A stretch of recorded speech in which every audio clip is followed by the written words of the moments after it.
Je m'appelle Catherine Young, je suis intervenante socio-judiciaire et coordinatrice au service pénal de la REAMS. Le service d'activité pénale, c'est un service qui exerce ce qu'on appelle des mandats socio-judiciaires. C'est des mesures qui sont réalisées à la demande de différents magistrats, procureurs, juges d'instruction, juges de la liberté et de la détention. Donc notre service intervient auprès des 2 tribunaux judiciaires du département vendéen, c'est-à-dire le tribunal judiciaire de La Roche-sur-Yon et le tribunal judiciaire des Sables-d'Olonne. L'équipe se compose de 9 personnes, 7 intervenants socio-judiciaires ainsi que 2 secrétaires. Puisqu'il y a une grosse gestion administrative à effectuer sur le suivi des procédures. Et aussi, c'est un gros travail de facturation pour nos collègues du secrétariat. Alice Chauveau, intervenante socio-judiciaire. Sandrine Guignard, je suis intervenante socio-judiciaire au service d'activité pénale de la REAMS. Quand on travaille au service pénal, en fait, on s'appelle intervenant socio-judiciaire. La richesse de l'équipe, c'est qu'effectivement, c'est une équipe pluridisciplinaire, donc qui se compose tant d'éducateurs spécialisés, travailleurs avec une formation en psychologie, de juristes, mais ça pourrait être aussi assistante sociale, ou autres corps de métier en lien au social. On peut intervenir en tant qu'enquêteur social ou enquêteur de personnalité pour réaliser des mesures d'investigation qui vont être des mesures d'aide à la décision au magistrat. On est aussi contrôleur judiciaire où on accompagne les personnes avant leur jugement. Et on anime également des stages qui visent à la responsabilisation et à prévenir la récidive des passages à l'acte violent. Donc une mesure de contrôle judiciaire, elle peut durer de quelques mois à plusieurs années. Donc elle se passe effectivement avant le jugement. C'est des rendez-vous qui vont se dérouler à peu près sur 1 heure de temps. Et on rencontre la personne au tout début de la mesure environ 1 fois par mois. C'est une mesure qui est alternative à l'incarcération, qui a pour objectif de pouvoir éviter la récidive pour les justiciables, les amener à une réflexion en tout cas autour de leur passage à l'acte, les amener à se responsabiliser autour de ce passage à l'acte. L'autorité judiciaire va poser des obligations et des interdictions aux justiciables, obligation de soins, obligation de travail, interdiction d'entrer en contact avec une victime par exemple. Et nous, notre mission, elle est à la fois une mission de contrôle, mais aussi une mission d'accompagnement pour favoriser aussi leur insertion. On est donc nous mandatés par le juge d'instruction et l'enquête de personnalité, elle vise donc à apporter des éléments du parcours de vie de la personne, donc d'approfondir sa trajectoire de vie et sa personnalité. On rencontre en général le mis en cause à 2 reprises, donc le premier entretien. On a toute une période où on effectue des investigations auprès de l'entourage familial, amical.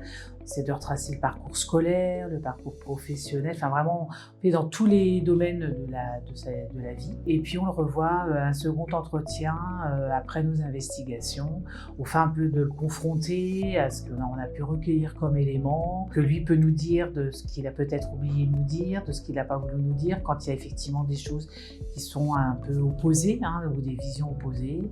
Dans la majorité des situations, lorsque la personne passe souvent cours criminel au cours d'assises, on est amené à témoigner ce parcours de vie et cette trajectoire va permettre plutôt aux magistrats de personnaliser en tout cas la peine.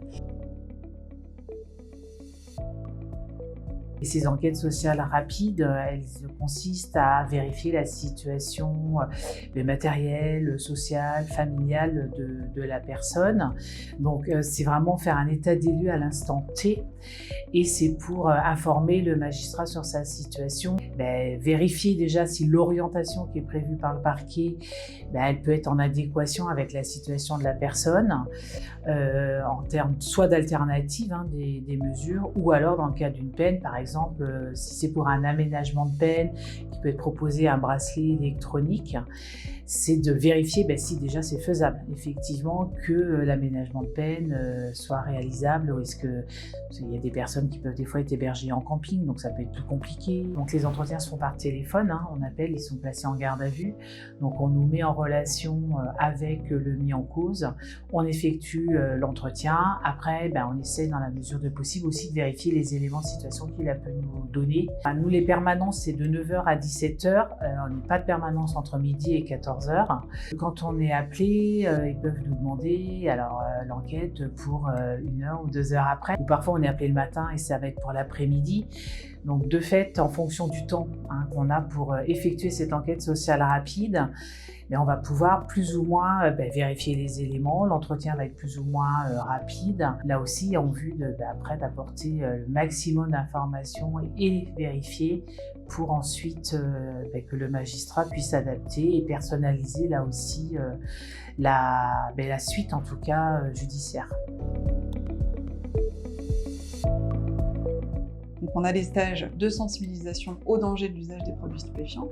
On va également animer des stages de responsabilisation pour la prévention et la lutte contre les violences au sein du couple et les violences sexistes. Et on anime également des stages de responsabilité parentale. Stage, en fait, c'est une sanction pénale qui est prononcée soit dans le cadre d'une mesure de composition pénale, c'est une alternative au jugement. Le stage, il peut être aussi prononcé dans le cadre d'une condamnation, donc à titre de peine complémentaire. C'est quelque chose qui s'impose effectivement aux justiciables. L'objectif de ces stages, ça va être de pouvoir apporter de l'information aux participants, de pouvoir les amener à réfléchir, à se responsabiliser autour de leur passage à l'acte. Ça va être aussi de les orienter vers des dispositifs ou des lieux de prise en charge qui vont être adaptés à leurs problématiques. Et puis bien évidemment de pouvoir éviter la récidive à terme. Le service est centre de prise en charge pour les auteurs de violences conjugales suite à un appel d'offres lancé par le ministère Égalité Hommes-Femmes qui lui-même a fait suite au Grenelle des violences faites aux femmes en 2019. Donc c'est un appel d'offres auquel on a répondu encore une fois de façon convaincue et passionnée pour intervenir auprès des auteurs de violences conjugales dans un parcours globalisé d'accompagnement. Un centre de prise en charge qui nous a permis notamment de créer des groupes de parole volontaires et plus uniquement adressés dans le cadre d'une orientation judiciaire, comme pour le reste de l'ensemble de nos missions. Donc on croit réellement à l'importance de la prise en charge des auteurs pour la prévention de la récidive des actes de violence conjugale.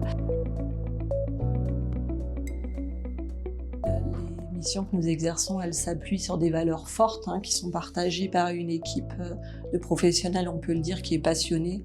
Une justice où finalement on ne réduit pas une personne à un passage à l'acte. Une justice aussi équitable et individualisée, prenant en compte chaque situation, prenant en compte tant l'auteur que la victime et cherchant l'équilibre entre sanction et accompagnement. Une justice qui vise la prévention, la réparation et l'insertion sociale.